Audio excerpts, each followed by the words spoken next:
Hello, and welcome to another edition of History After Hours podcast. My name is Kevin Pumphrey.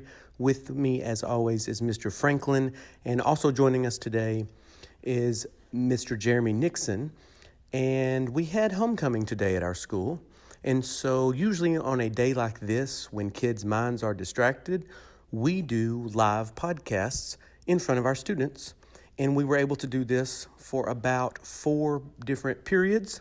And they asked questions that were really good today, from fashion to what is soup and cereal, what's the difference, to, accidental precedents in history, to time travel.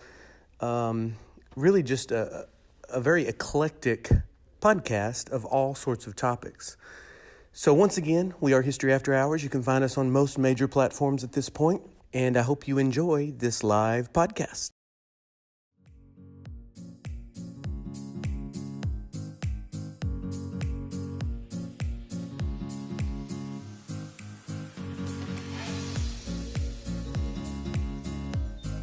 Yes, we are History After Hours, and we've got students that are looking at us in the high school library, and they're going to ask us some mind-bending questions. You think? I hope. That's the way it normally goes. Starting now. Please state your name for the record. My name is Carson Burnham. And your question. If the universe is constantly expanding, what is it expanding into? Well, if I could answer that question... I wouldn't be teaching history. That's, Somebody said it was donut-shaped. Or maybe that was like an episode of Simpsons. I don't know. Like, it's expanding into itself. Is that a possibility? I have no idea. Who knows? I don't know. It's an interesting thought, though, that what seems like an infinite universe actually has an end, and as vast as that is, it's expanding into some other void. That's... When I think about that too much, it hurts my head. You know what I mean? It's like one of those insomnia-producing thoughts. And Hubble discovered not only is it expanding, but it's eventually they discovered, based on his law, that it's accelerating. And that's confusing. You would think if it's like Big Bang expansion from that it would be slowing at some point through just our laws of physics. Yeah, but there's nothing to slow it. Yeah. Right, but something's accelerating it. No friction in space. And they do this by measuring the light, apparently. The oldest light in our universe is 4 billion years old.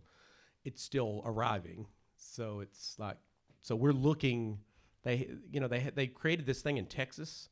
It's like these 2 ribbons that can measure ripples in gravity. And Einstein had talked about this, but said there's no way they would ever be able to do it, and we did it.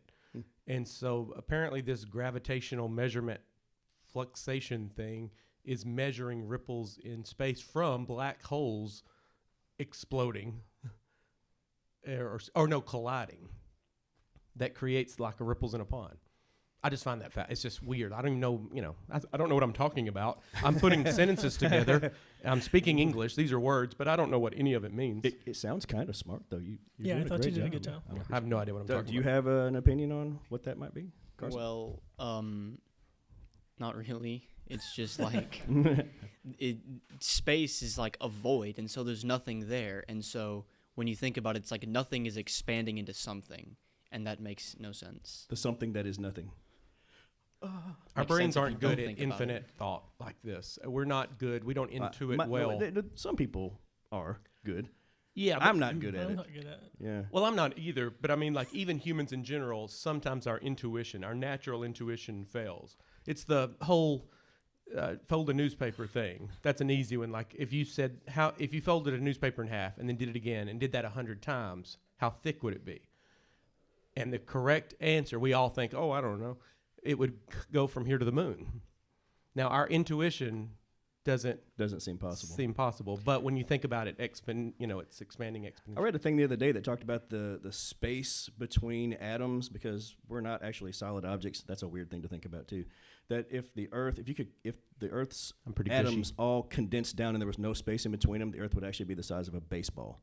Like that doesn't seem possible either. But Wow. Again, super people with big brains and math skills can do that. Like, I'm not that guy. Just to remind everybody, we're history teachers. So if you have any history, More science. what about the theory of relativity?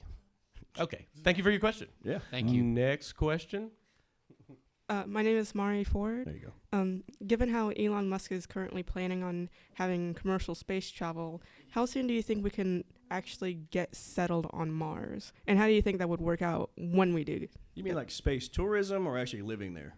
actually living on Mars? Mm-hmm. It's gonna be a while. I don't think us three will see it. Yeah, I don't think so either. Look, I'm half 100 years old. It's probably not going to happen in my lifetime. Will people go there in my lifetime? Yeah, I think that's a thing. But will they colonize it? What are you going to grow? Space potatoes? I mean, I guess they could grow there. They don't really. That Matt Damon movie, what was that called? Yeah, The Martian. That's the plan, right? That's the Just plan. gonna use that as a plan. I heard that was a decently based movie scientifically. Yeah, I think they. But then there was spent some time with the NASA boys trying to figure out if that's real. Yeah. But I mean, how do you produce an atmosphere? How do you deal with the extreme heat and cold? I mean, I don't know. Do you And if we could do that, why don't we just do it to Earth, and then we wouldn't have to terraform what we already have? Clean up our own ozone. Would you go? That's a nice question. If it was affordable, you could get a grant, and they're like, we're going to take a 3-year trip to Mars, and you're going to hang out there for a couple of days, kick some dirt and some rocks, and yeah. Would Not you go? until air is there and electricity, probably. I don't know how long have I been teaching at this point. Does it That might. feel like you're on an isolated planet? Elon Musk is one of the That I'm worst going there people to again. ask to, because he exaggerates, just like Thomas Edison, just like a lot of people. We're going to have it wrapped up, and who knows how long this, we're just trying to figure out how to get humans there in this journey and provide enough food and fuel. And Well, actually, we're just still trying to figure out how not to crash a lander on that thing. Like, we've sent 2 or 3 things, and this most recent Mars lander that's been roving around doing its little Wally dirt scooping thing, we tried that 2 or 3 times before, and I think China did as well, and just crushed most of them. Like, that one happened to land well. And it's orbiting too. Like, all these things are flying, and so you have what if you miss it? Just no, and then you just fly right by it. Again, that goes back to the math I can't do. So What's the next planet? We catch that one? Mari, would you go if they offered you a ticket to Mars? Um, I mean, it's almost in your name. You would be in the history books if it's one of those things. We'd never see you again. That's the thing, is the first group's not coming back. It's not a return journey. It's you go and you stay. I had not considered that. That will be part of the deal. Yes. You can go first. I'll follow. I'm not sure if I would like to be sent off to die on a different planet, but it would be cool to get People would know off you. the planet. Everybody would know you. You'd be that girl. I guess. The first human alien. Just like Neil Armstrong, when you stepped, you have to say something historic. What would you say? What would you? Men are from Mars, women are from Venus. I don't know. What do you say? Yeah. I don't know. You have more questions?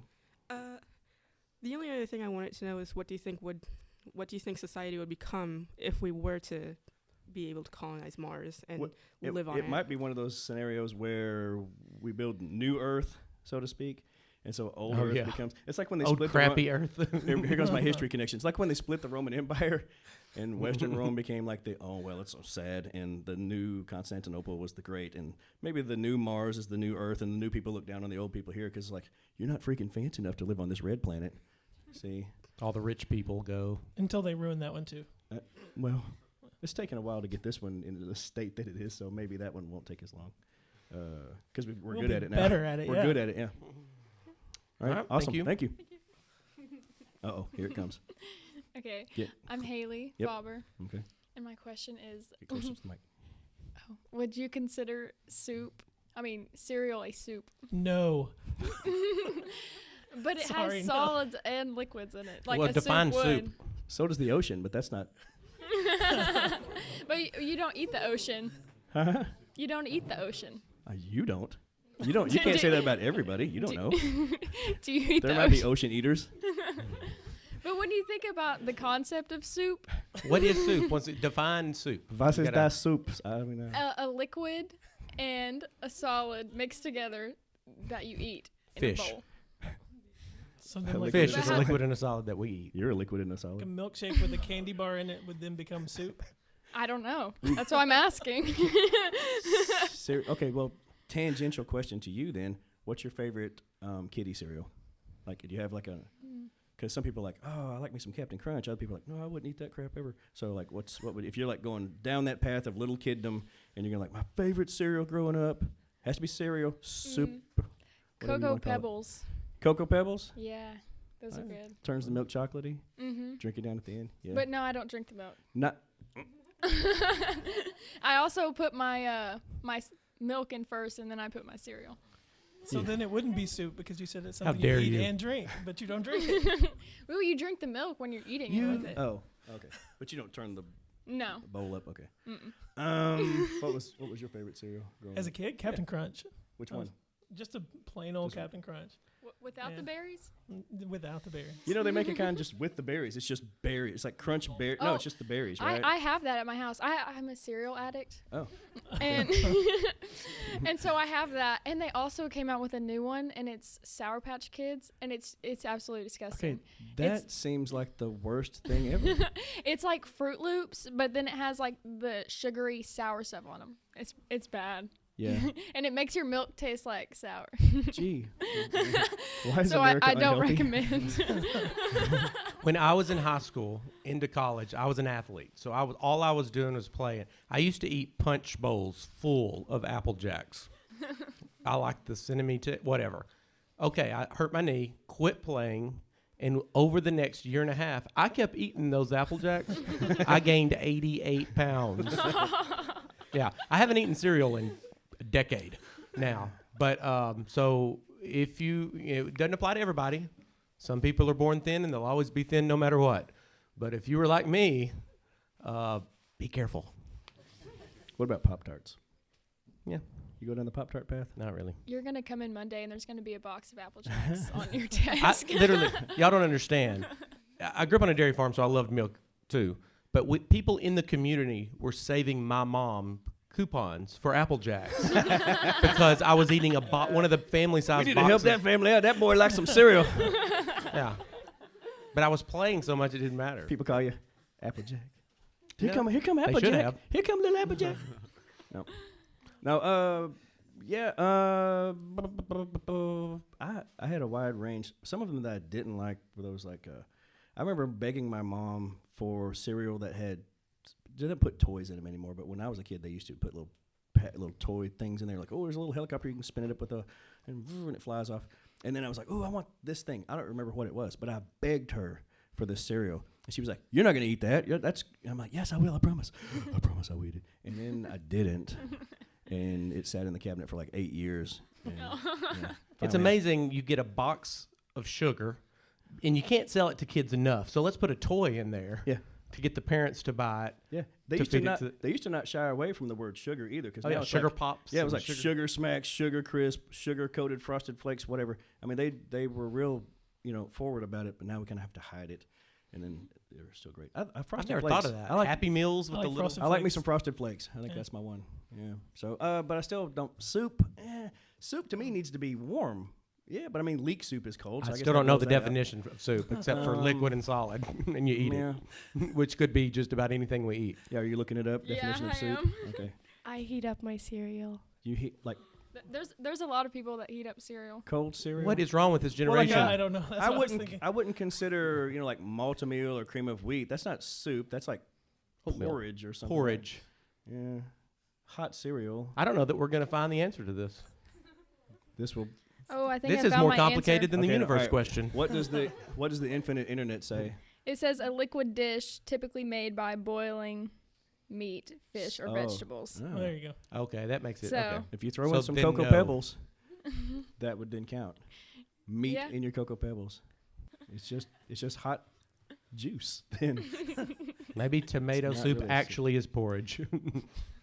I don't know. This is argumentative because I thought that meat soup was stew. Oh no. Maybe yes. I don't know.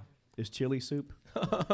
God bless. See, you have started a See, thing How now. did we get here? This All is bad. All right, we got to stop this. We will, yeah. We just don't know. Next question. Good question. My name is Natalie Jennings, and what book do you think had the biggest historical impact and why? American history, I would say Uncle Tom's Cabin. Oh, yeah. A book, single book. Quran. Yeah, if we're going to go Yeah, religious I mean, route, yeah. Yeah. I mean, you could say the Quran, Bible, the Bible. obviously, but that's multiple books. Yeah, So- it depends on how you define book. Let's do that again. Soup and book. Soup and Like the book. Torah, but Yeah, that's the- also a kind of the way we look at that's a collection of. Yeah. So Uncle Tom's Cabin. Let's do. Well, I was going to say let's do fiction, but then that could also count. The number one book, according to my book of books, I know, I'm a sports guy. The top 100 books of all time was the I Ching, the Chinese Yin and Yang. Mm-hmm. But I don't know that would be considered a book. I don't know. Okay, let's just. I'm still going with Uncle Tom's Cabin as far as because I'm focusing on American history. The book that actually helped lead to, rampant anti-slavery movements. It was already a thing, but that And it's a real book. it sort of pushed it over the edge, right? And it had immediate impact. It wasn't like it took a while to take off. If I'm going to argue, Christian Bible, it takes a while for that to become more widespread and influential. But this book was like instantaneously problematic and helped the factions that then lead to the Civil War, camp out and do their thing. Mhm. So, I mean, even Lincoln credited her with starting the Civil War in a sense. Yeah, it really goes back to what do you say is a book? Like the Analects by Confucius. Yeah, he didn't write that. I mean, though. you could. Of course, Jesus Well. didn't write the Bible, so the book by God. How come it doesn't say that on there? The Bible by God. Well, like the Torah, Moses is credited at writing it, but it talks about his death, so that'd be tough. All right. So yeah, Good question. Hi, I'm Allison Lawarca. And, well, you guys have probably lived through a lot of fashion trends. So, what's It's something... just a kind way of saying your guys are old. You've probably seen a lot of changes in your immensely long life. I've looked like this since I was about 5, so. Well, what's something you It's all the thought Apple Jacks make you. Yeah, you go on, thought you looked really cool in while you were wearing it, but highly regret it now? No, I will stand by this. I don't regret it. They should bring it back. The big baggy jeans where I could drop kick somebody in the head. This skinny jean madness has got to stop. Look at me. Look at that. I can barely move in these things. And these aren't even tight. I like You're the. talking like MC Hammer pants? I'm talking about That's what I late was thinking 90s, Like Will Smith early jeanie pants? 2000s, big old baggy jeans. Oh, the comfort. I could sleep in them. It was great. Anyhow, that was. If the skinny jeans were a problem, you could always change to a skirt. Plenty of room. Yeah. Plenty of leg room. Maybe Scotland, they have it. Plenty figured of out. leg room. The kilt. Yeah. Why? I mean, maybe. Yeah, go ahead. Oh no, the hammer pants because I was hammer in pants. I don't know, like 6th grade maybe when those came about and everybody had them and man, we should not have. Yeah, It was that not a good yeah, the thing. actual hammer, the cloth ones that kind of billowed out like curtains. Little silky. Yeah, that's I just hope there's no picture of me anywhere in. Oh, did you my wear mind. them? Oh yeah, I mean everybody at school did. We were like Did 11. you do the little dance where you come up to the side? No. That's awesome. But I missed the 80s where it got crazy. I bet you were right in the middle Oh, of bro, I've been through. Okay, so Colorful I'm mullets I'm and- older than these two guys. So I lived through like 70s hippie style fashion with, and dig this now, corduroy, maroon bell bottom pants. Yeah, bro, like that was. Yeah, and when you walk, it makes that cool. I don't know if you ever wore corduroy or not, but it makes this little weird it. rubbing And it'll noise. last forever. Yeah, and then you don't wear them out. And then into the 80s we go, and it became like neon and then parachute pants with their sort of their I don't know what material it is. It's kind of like like almost, it's more than canvas, I suppose. But they had zippers everywhere, and then there was like a whole Michael Jackson trend thing, and then everybody went into the 90s and went grunge. Like I've lived through all of that, and then today with, like you said, hipster skinny jean stuff. So, but I mean, which one's most embarrassing? I mean, they all are in their own particular way, I think. Yeah. Okay. I mean, I went through the 90s. You saw, I mean, you watched Fresh Prince. You know what we look like. The hairstyles. Friends. You've seen the TV show Friends. Yeah. I went through that. Yeah. That was what I look like. Yeah. Early 90s, there's a lot of sweaters that I probably regret wearing. Sweater vests. Oh yeah, I forgot about that. Yeah. Yeah. Yeah. Oh yeah. Cool then, but not so much Good now. question. Not now. All right. Hello. Each individual, even you sitting amongst Mr. Nixon and Mr. Pumphrey, like he views you differently than he would, or Right. and that's just one conversation could completely change that. So each person that we've ever met knows us in a different way. Considering that, in our brain, are we truly individuals, or if we had an identical clone living two different lives, it'd be two different people, right? Two different personalities. If they had the exact same experiences down to the core, like parallel universes, would it be the same, almost spirit to compare, like by comparison? Would you be the same exact person? Yeah, that's interesting. We've had that conversation slightly when people go, well, they could have cloned Hitler, and even if he had a twin brother who would be basically a clone, let's say they're identical, like you can't, like they're going to diverge somewhere in there, and so one would go down one path, one would go the other. So that's so, it's bizarre to think that though, right? I could clone myself and not be me, or which one of us would be the real me? I mean, would you still have individuality even if you had a clone, like identical carbon copy? I tend to think so. I mean, As soon as you have a different experience, you're not occupying the Yeah. exact same space, even if you have the same genetic material. Like Yeah, you're as not soon in as the same there's- space. As soon as something different happened, it's the different nature of it, right? So the whole nature versus nurture thing, and if there's a change in nature, then there could be a change in the person. Yeah. As I Like knock that over. what I was saying is like that. Would it be almost like as you'd see in a movie or like a TV show where it's like the physical, like they might even rip from each other, and they go their separate paths. Yeah. Would it be more like that, or like, do you get what I'm saying? Mm-hmm. Like as soon as, like Mr. Nixon said, you're trailing the exact same life and then one change, is that what makes? Well, even just like your I woke conscience. up earlier than that guy did. Now all of a sudden I have new life experiences, and I mean, just even that. I got sick today. That one didn't, or whatever. Right? All of those things, I feel it differently, even though we've got an identical quote unquote body, and maybe even personality similarities. But it's just, I think it diverges pretty quickly there because you just can't be the same person. And another thing, relating to just humans in general, our brains. Okay. So, perspective, I heard something earlier, and I completely forgot to even write it down, but it was to the extent that we're very, like, just for example, throughout the years, there's different trends. There's very few people that step back and are very, like, one direction. Like, for example, like, grown, like you know? Like, not many people have that exact level. What do you think makes that happen? What do you think makes somebody wake up and step back? Like, on the topic of, would you be the exact same person if you were? Like the idea that someone became enlightened on some What is? particular thing about themselves. Yeah. What is enlightenment? Yeah, and I don't think there's one specific thing. I mean, I think it's different for everybody. There's people that go their whole lives with their head in the sand, kind of, and never step back. And then some people go 70 years, and then just something they hear something or they see something, and it just changes their life. Maybe I think it just depends. Maybe it's the ability to overcome the fear of change.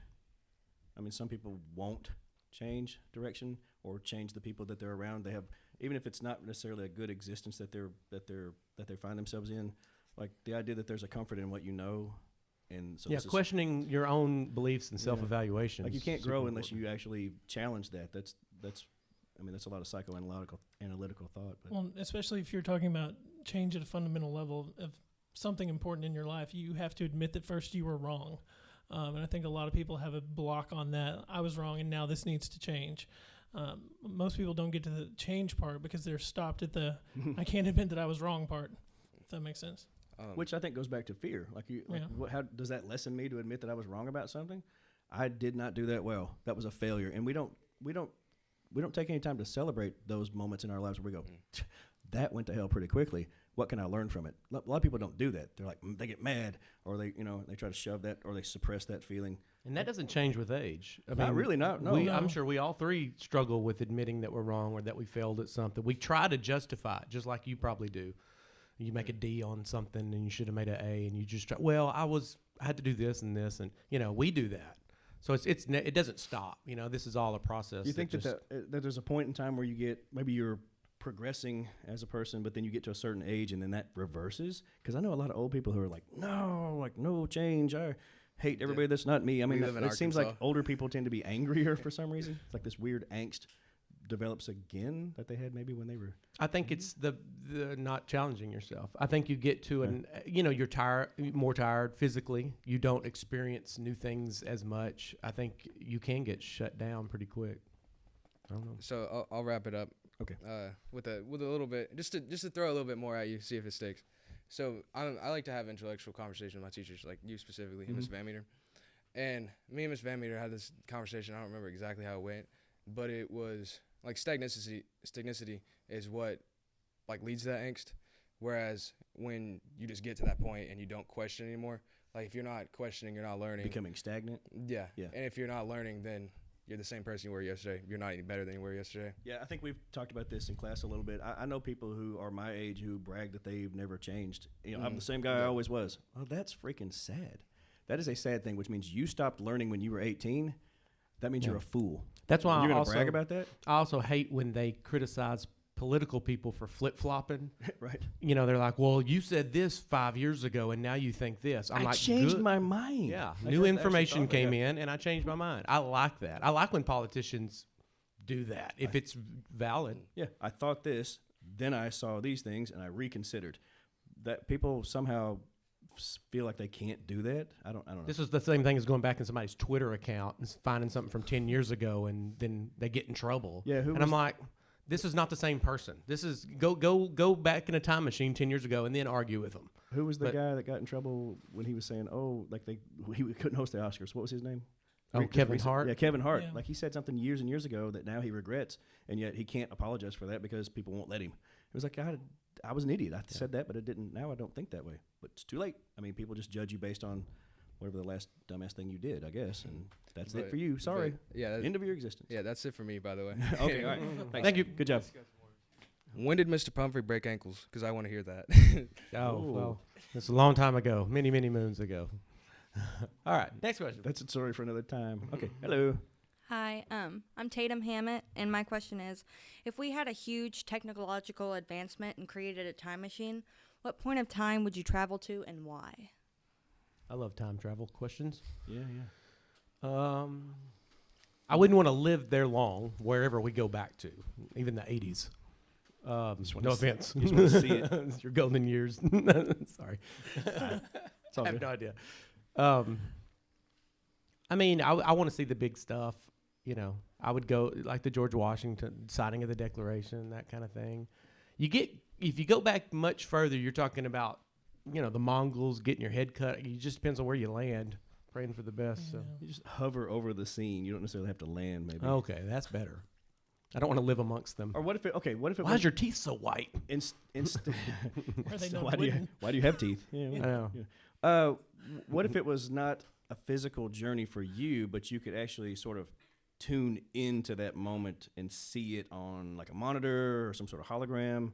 Like that to me would be interesting. If that seems more of a possibility. If all these energies remain, this kind of goes back in like ghost hunter theory. Like there's residual energies from past events or whatever. Could we somehow tune into that and then view it? I mean, I don't know. That seems like it would be maybe easier for us. I would prefer that to actually. Preferable. I mean, yeah. We'll create a simulation and we'll insert ourselves. Yeah. I mean, maybe. I don't know. What's the time period for you guys? Go to the Titanic. Turn left. You can't change. Slow down. Yeah. No. No, I don't know. There's so many things. This is gonna sound weird. I think I'd like to go to the Coliseum. What just time period? just Like go- when let's- games are playing? Yeah. While Let's they're go. playing, Let's yeah. go see what. Because they're we doing. went. I don't know if you remember. We went to the Coliseum. Yeah. Well, yeah. I mean, That's to in the see it- past, See so. the actual activity, not because I got some macabre curiosity, but the spectacle that it was must have been. They had to be appealing in some way because they didn't always just butcher people. Just see it when it was new, that kind of thing, or go see the pyramids when they were new. Whenever that was. Yeah. Yeah. With time machines, you can travel to the future too. Just thought I should Yeah, include that. I pondered I'm that afraid briefly. to at the moment. What if you just go and it's just blackness? You show up, it's like Planet of the Apes. Yeah. I mean, seems like that would be scarier to me because Unknown. going forward, even if I go 50 years into the future, like they might be completely different people speaking different language. Would I recognize the world? I can go back because we've studied it and I go, okay, I feel comfortable knowing this and this and that. But going future, like that's full out. You don't know what you're getting into, not at all. And we're changing exponentially. Like we've changed more in the last 200 years than they did in the previous 2,000. Yeah. So it's like we've already kind of adapted to this, so it's like weird. Yeah. Yeah. You guys, your generation, I'm telling you, you'll see more change than any other generation that's ever lived. I bet. Good or bad. Well, We got time for like one more question. oh, geez. Okay. So it's Good job. Hello. I'm John McCoy, and I was wondering your opinion on the conflict in Syria between the Turks and the Kurds. Our opinion on it? Yeah. It's horrible. I mean, is that what you're wanting? I mean, you asking why it's happening and all of Yeah, that? yeah, why it's happening, and I wanted to know a little bit more information on it. The Kurdish people are a side ethnic group, basically, minority in parts of Turkey, parts of Iraq, parts of Syria. And they have been seeking a homeland for themselves, kind of like the Palestinians in the Israeli story. And they have in the past used violence to try to get people's attention to bring them to the table so they can maybe create their own country, their own state. And everybody around them seems to hate them, partly because of those actions, partly because they're also an ethnic minority. And so now that we've kind of backed out here recently, these guys have been our allies for a long time. We've utilized their help in fighting against ISIS and fighting against the Syrian regime, which we're trying to topple. But when we walked away from that here just a couple of weeks ago, those people are now being targeted by multiple groups, and they may be in danger of, there may be a mass catastrophe here, just from Turkey's side especially, like this new military action that they've got it directly coincides with our removal of troops. And they said, we're going to go kill those guys. And we're like, well, you really shouldn't. And we kind of shook our finger at them. And then we knew they were going to. So I think this is it's a betrayal of the Kurds. Yeah, that's pretty much what's happened here. Anything to add? I agree. Yeah. Kind of a sad situation. Yeah, these are people that have supported us, and we've promised them for a long time now, years, that we would stand by them to make sure that they were safe and secure and maybe even help them work towards their own independence one day. And we just flat walked away from that. Yeah, and we've diminished our character in the world for doing it. And that bodes not well for future allies that might, it's going to be harder to trust us. If we don't keep our promises, bro, now what? Next time we say, oh, we're here for you, they're going to say, well, what about those boys who are now dead because you didn't hold your promise? It's tricky. There are reasons why we want to not be in perpetual war, but at the same time, we've vowed to protect certain people, and when we don't do that, it makes us look like, it makes us look weak, to tell you the truth. All right. Thank you for your question. That will conclude Awesome. first Good job, period. guys. Yeah.